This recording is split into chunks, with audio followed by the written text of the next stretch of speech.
Flamengo está na semifinal do Campeonato Carioca. Dois jogos agora contra o Madureira para chegar à decisão em jogo único contra Vasco, Fluminense ou Bangu. E aí tentará, se lá chegar, o tricampeonato estadual do Rio de Janeiro. A classificação aconteceu na vitória por 2-1 sobre o Botafogo. Sobre ela, vamos lá. O jogo teve o primeiro tempo do Flamengo, o segundo tempo do Botafogo, até mais ou menos metade, pouco mais, da etapa final. Quando entraram Arthur e Arthur Cabral, e as mudanças foram feitas na estrutura do time do Botafogo, o Flamengo passou a dominar. E aí foi melhor. Foi melhor, acabou conseguindo controlar mais o jogo, ter mais a posse, manter o Botafogo longe da sua área, já não sofria com a pressão alta da equipe alvinegra e chegou ao segundo gol no final, com uma falha do goleiro Neto, que rebateu muito mal, uma cabeçada fraca do Eric Pulga. Ele poderia ter ou tentado segurar a bola ou afastar a bola para o lado, mas rebateu para frente e o Pulga teve a segunda chance para fazer o gol da vitória. Ele já havia marcado um gol contra a equipe do Vitória lá no meio de semana, terça-feira, em Salvador, na vitória, também pelo placar de 2-1. Também falhou o goleiro André, na minha opinião, na cabeçada do Barbosa. Quando o Barbosa se posiciona na segunda trave para aproveitar o lançamento, o cruzamento, melhor dizendo, do Alex Telles no escanteio, que a bola faz a trajetória pelo alto, ele automaticamente não poderia cabecear ali com violência, só poderia tentar por cobertura. E aí o goleiro tem que ter a chamada leitura da jogada e dar um passinho, dois passinhos para trás para poder impedir que a bola o encubra. E não fez isso, o André acabou falhando, na minha opinião. Acho que os dois goleiros falharam nos gols que aconteceram no segundo tempo da partida. Não vi falta na origem do gol que abriu o placar. É impressionante como se reclama. Central da Pita, brincadeira, né? A bola passou pelo Matheus Martins e depois teve um choque ali dele com o Emerson Royal. Mas a bola já tinha passado, ele não fez o domínio, não houve falta, foi um encontrão de jogo, como também foi um encontrão de jogo entre Barbosa e o próprio Emerson Royal, numa jogada em que o lateral do Flamengo pediu o pênalti que não existiu, né, ainda no primeiro tempo. Vitória do Flamengo, o Botafogo chega à quinta derrota seguida, quarta em clássico, porque perdeu para o Fluminense por 1-0, para o Grêmio pelo Brasileiro por 5-3, para o Vasco por 2-0, com o time muito mexido, mas perdeu, para o Fluminense por 1-0 de novo e agora para o Flamengo por 2-1. A fase muito ruim do Botafogo, com o técnico Martin Anselmo tentando se ajustar e com um calendário muito difícil, porque quinta-feira o Flamengo joga contra o Lanús na Argentina pela Recopa, o Botafogo joga na quarta contra a equipe do Nacional Potosí, lá a mais de 4.000 metros de altitude pela fase preliminar da Copa Libertadores. O jogo do Flamengo pela Recopa Sul-Americana, ou seja, o calendário bem mais pesado para o Botafogo, que jogou quinta-feira com o Fluminense. O Flamengo jogou na terça contra o Vitória, chegou mais inteiro para o jogo. O jogo com algumas notas baixas, especialmente do Samuel Lino, muito mal no jogo, inclusive falhando mais de uma vez na origem do gol de empate marcado pelo Botafogo, numa sessão do escanteio que gerou o gol de empate do Botafogo, e o Flamengo consegue assim avançar. Para quem poderia disputar o torneio da morte, nada mal chegar à semifinal, e uma semifinal contra o Madureira, que é um time pequeno, não é um clássico. Em tese, um jogo menos desafiador do que se fosse contra um outro grande clube do Rio de Janeiro. Mas não, afinal, se chegar à final contra o Fluminense, que já está na semifinal, aliás, contra o Vasco já está na semifinal, e Fluminense ou Bangu, que nessa segunda-feira define o último semifinalista, né? A semifinal, repito, em 2 jogos, a final, jogo único. Então, o Flamengo já está na semifinal. E terá aí confrontos com o Madureira, e entre eles também os jogos aí contra o Lanús pela Recopa Sul-Americana. Ou seja, o Flamengo avança numa competição em que parecia carta fora do baralho e agora tem a real possibilidade de ganhar o título carioca pelo 3º ano consecutivo. Vitória justa? Pode dizer que sim. Acho que no cômputo geral o Flamengo foi até melhor. O Botafogo voltou melhor no segundo tempo, mas depois teve essa queda e o Flamengo conseguiu fazer o domínio, obter o domínio do jogo e conseguir com isso a classificação. O Botafogo precisou resistir a um Flamengo bem. Para mim, no primeiro tempo, os 30 minutos foram os melhores do Flamengo na temporada. Time bem ajustado, um time muito técnico, com Plata aberto pelo lado direito, com velocidade, Carrascal e Paquetá armando e pensando o jogo, só o Pulgar de volante, mas dando conta do recado, Bruno Henrique fazendo ali, ora a referência, ora até mesmo a função do Arrascaeta como um armador. Mas o Flamengo, mesmo não pensando e não priorizando o Carioca, conseguiu tirar mais coelhos da cartola para o segundo tempo. E aí tem jogadores como Arrascaeta, como Luiz Araújo, como Everton Araújo. Então esses jogadores, e até Everton Cebolinha, que entra no lugar do Samuel Lino, o Pulgar marca. Para mim, uma outra bola defensável do Neto. Essa aí, principalmente. Na primeira cabeçada, poderia ter reagido melhor, mas ainda assim vejo que o Flamengo ganhou muito numa profundidade maior de elenco, com os dois times poupando, os dois times ou poupando forças ou poupando jogadores, como fez o Flamengo na escalação inicial com o Felipe Luiz. E não dá para fazer muito diferente. Com jogos mais importantes no meio da semana, Botafogo pela pré e o Flamengo pela Recopa Sul-Americana, era o esperado para o jogo e levou melhor quem tem o melhor elenco nesse momento e até mesmo o trabalho mais longevo, que é o do Felipe Luiz. Galera no YouTube, like, hype, o conteúdo, mandem mensagem. Já já vou usar muito o chat para alimentar aqui o nosso debate. Mariana Pereira, boa noite. Tudo bem, Felipe? Boa noite Tudo para bem. você, boa noite para o Breiler, Silas, fã de esportes que está com a gente no YouTube. Eu concordo bastante com o Breiler, assim, é uma estratégia muito boa do Felipe Luiz de colocar 4 jogadores nessa primeira linha, 3, né? 2, 1. De ataque 3, do 2, 1, Flamengo para pressionar essa saída de bola do Botafogo e se estabeleceu ali no campo de ataque durante boa parte do primeiro tempo, né? E o próprio Telles fala na entrevista de intervalo que as escapadas do Botafogo, de fato, levavam perigo, como a gente está vendo. E o Matheus Martins ali, né? Uma bola enfiada para ele, o Montoro já tinha conseguido tirar o Botafogo desse sufoco para, de fato, ligar esse ataque bem vertical, de contra-ataque. Mas o Flamengo foi muito superior no primeiro tempo, assim, mesmo com as mexidas do Felipe Luiz, com o Samuel Lino, enfim, a Arrascaeta no banco de reservas, o Paquetá nessa posição de segundo volante, mas com muita liberdade para ser um meio-campista para atacar, enfim, para fazer essa bola circular. Acho que no lance o Botafogo ele vacila também numa marcação que pede a falta, mas tem 3 jogadores em cima do Bruno Henrique e aí o Paquetá fica completamente livre para finalização. Só que o segundo tempo o Botafogo volta melhor. Acho que a saída do Danilo dá uma liberdade até para o Newton, tem uma finalização dele muito boa, né? O Newton que tem sido esse terceiro zagueiro que o Botafogo não tem, mas é o esquema do Martin Anselmi. O Martin Anselmi é o treinador de ter 3 zagueiros. Hoje ele segura o Vitinho para ser esse terceiro homem e libera o Newton para atuar mais avançado. Eu acho o elenco do Botafogo desequilibrado. Eu acho que tem muitos jogadores para esse setor de meio de campo / volantes, mas não tem ninguém para trabalhar esse jogo pensado por dentro. O Montoro hoje precisou ser 3 caras em um. Então era o cara que ia trabalhar por dentro, era o cara que ia marcar em cima e era o cara que ia tentar ligar o contra-ataque. Então acho que esse elenco do Botafogo um pouco desequilibrado. E ainda tem a possível chegada do Edenilson, né? O Edenilson no Grêmio. Depois a gente vai falar sobre o Grêmio, mas o Edenilson no Grêmio se tornou esse homem muito mais avançado. Eu não sei qual Edenilson chega ao Botafogo, mas enfim, o elenco do Flamengo é superior, o Botafogo está com a cabeça em pré-Libertadores, que é uma competição importante para ele retomar, né, esse, entre aspas, protagonismo até por aqui.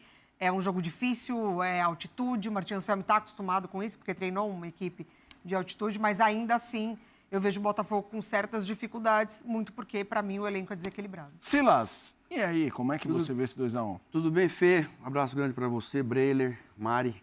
Bom estar com vocês de novo, para o fã do esporte também. Eu vejo 3 tempos nesse jogo.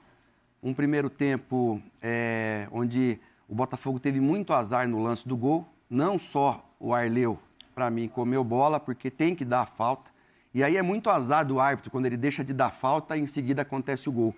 Paquetá livre, como a Mari e o Breiler bem falaram, e o Neto no chute, o gramado sintético prejudica o goleiro. Você vê, não é um chute, uma pancada. É uma bola colocada, mas a bola corre muito, não dá tempo do Neto chegar. Esse, para mim, foi o primeiro tempo do jogo. Depois o Botafogo empata o jogo, numa jogada, como o Breiler bem disse, um bom gol do como é que chama? Barbosa. Do Barbosa. E com a volta, né, do Bastos também, que sentiu no finalzinho, mas era natural isso. Aí, no momento onde ninguém queria mais muita coisa, o Vitinho, para mim, come bola ali no lance do gol do Pulgar. Porque é normal que alguém vai tentar dar uma casquinha na bola para o segundo pau. Então, assim, eu acho que o Neto ali ficou meio que a queima-roupa na primeira cabeçada do Pulgar. O Pulgar, eu acho que tentou aquela bola para o chão, porque o mais normal ali era cabecear para o chão e já fazer o gol. mas ele acho que errou o cabeceio, só que ela foi forte na mão do Neto. E o Neto pegou do jeito que deu. E aí na segunda ele vai e faz o gol. Você pode ver que se a gente vê de novo o lance do segundo gol do Flamengo, o Vitinho está assistindo o jogo.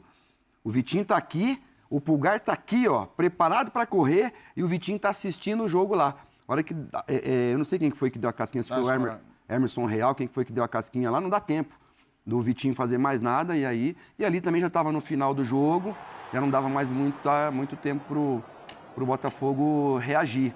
Mas sim, foi um jogo, como vocês falaram, o primeiro tempo um pouco mais do Flamengo, o segundo... Aí, ó, essa bola não pode ser jogada no meio, mas é muito falta ali. E o Arleu, sabe, aí eles querem trazer o jogo para eles, querem inventar, e aí acabou prejudicando o Botafogo. Todo mundo vai em cima do Arleu ali, dos jogadores do Botafogo. Olha que não é uma pancada também do Paquetá.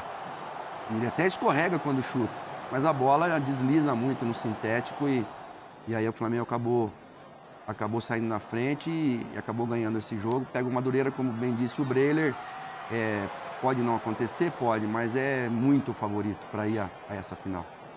Mas do lado do Flamengo, houve também, de forma muito hábil, um plano de jogo do Filipe Luís para desacelerar o Botafogo, até pensando no campo sintético. As mexidas que ele faz no time são de preservação de jogadores que poderiam ter um desgaste a mais no sintético, né? Arrascaeta ele guardou para o segundo tempo, segurou Alexandro, segurou Léo Pereira, Léo Ortiz. Então, e para o técnico, é isso, tem de pensar sim no jogo do meio de semana contra o Lanús, assim como pensou o Martim Anselmi no jogo da pré-Libertadores. Mas o plano de jogo foi interessante do Filipe Luís, de ter a bola, de pressionar lá na frente, de usar jogadores mais frescos e mais físicos para isso. Então, por isso, o Flamengo se apresentou bem. Então, esse Flamengo que a gente vem questionando, até mesmo quando vence contra o Vitória, por exemplo, não foi uma boa atuação, venceu, importante, mas hoje eu destaco um pouco mais o desempenho. Hoje voltou a aparecer um pouco daquele Flamengo dos bons tempos do Filipe Luís de 2025. Um time que pressiona alto, um time que rouba a bola lá na frente, um time bem lúcido sobre o que fazer com a bola, e aí tendo jogadores técnicos no meio-campo, né? Começar pelo Pulgar como primeiro volante, o Paquetá com muita liberdade. O Pulgar voltou para uma boa fase, né? O Pulgar muito bem, não voltou para uma boa fase. 2 jogos seguidos marcando, mas tomando conta do meio-campo. Carrascal, outro jogador técnico que voltava bastante para articular e se associar.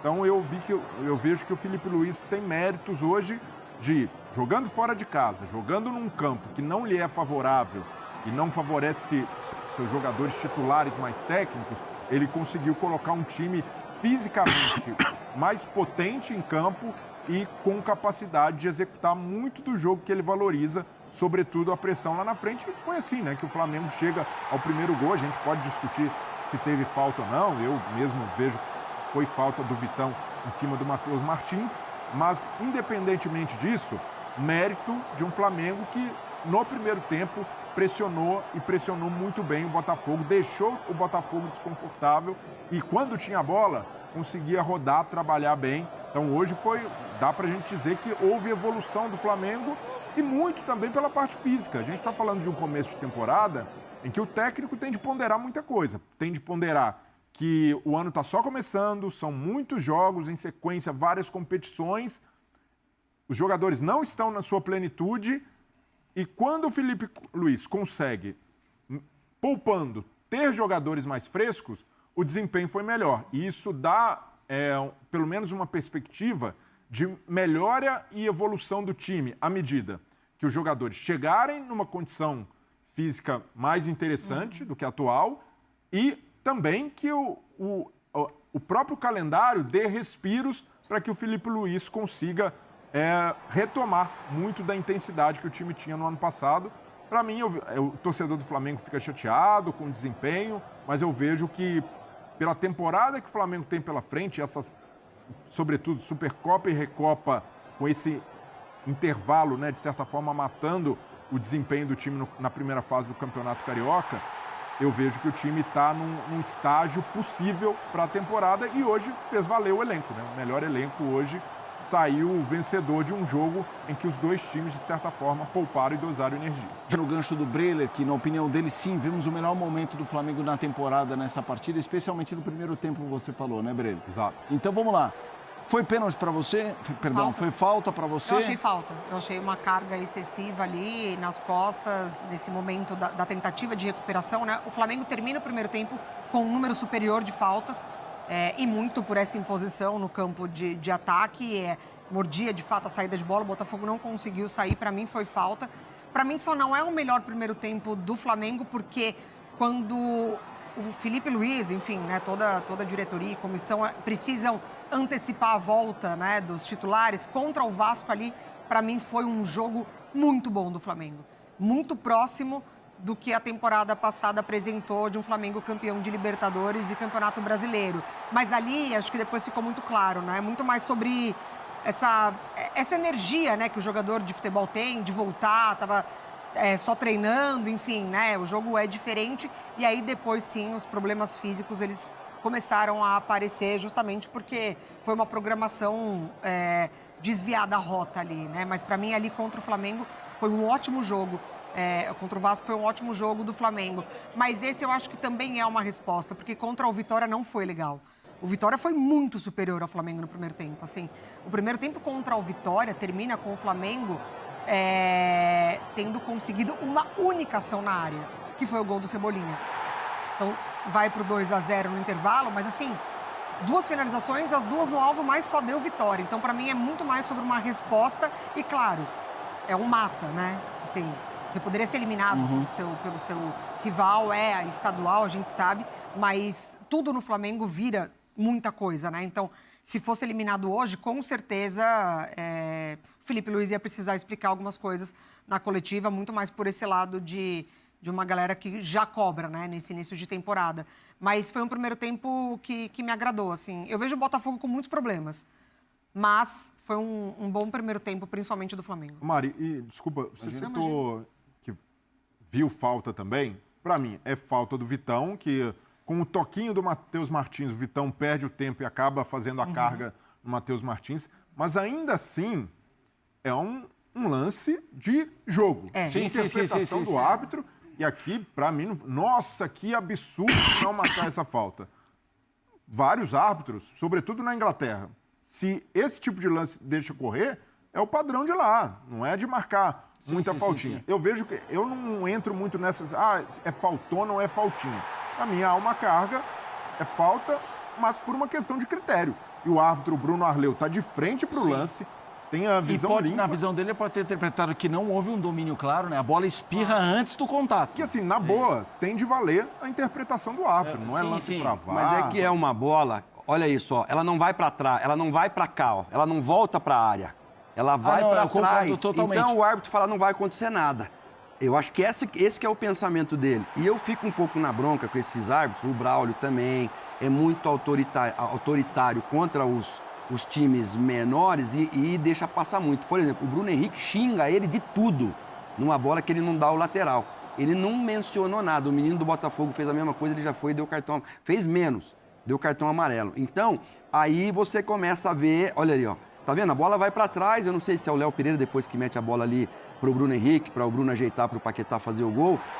É um lance que o juiz fala, pô, tudo bem, a bola tá lá atrás, ó. Deixou rolar, não vai acontecer nada. Ali? É o Ayrton Lucas que joga a bola agora, ó. Ah, não. Não, o Vitão, acho. Porque o Léo não tá. Ou o Pulgar, então. O Léo entra no segundo tempo Isso. mais, né? Então, mas assim, o juiz acha que não vai acontecer e depois que acontece, agora vai ficar essa bronca aí do Botafogo, mas como a gente falou, o Flamengo foi superior. Olha o banco do Flamengo que entra no segundo tempo contra o banco do Botafogo que entra. Cara, Léo Pereira, Everton Araújo, Luiz Araújo, Arrascaeta e Cebolinha. Cara, é o pelotão, quase que o pelotão de elite. E o Pedro nem entrou. O Pedro não precisou nem colocar e também não colocou o Alexandro. Então, assim, o Botafogo não tinha esses recursos no segundo tempo para poder mudar alguma coisa.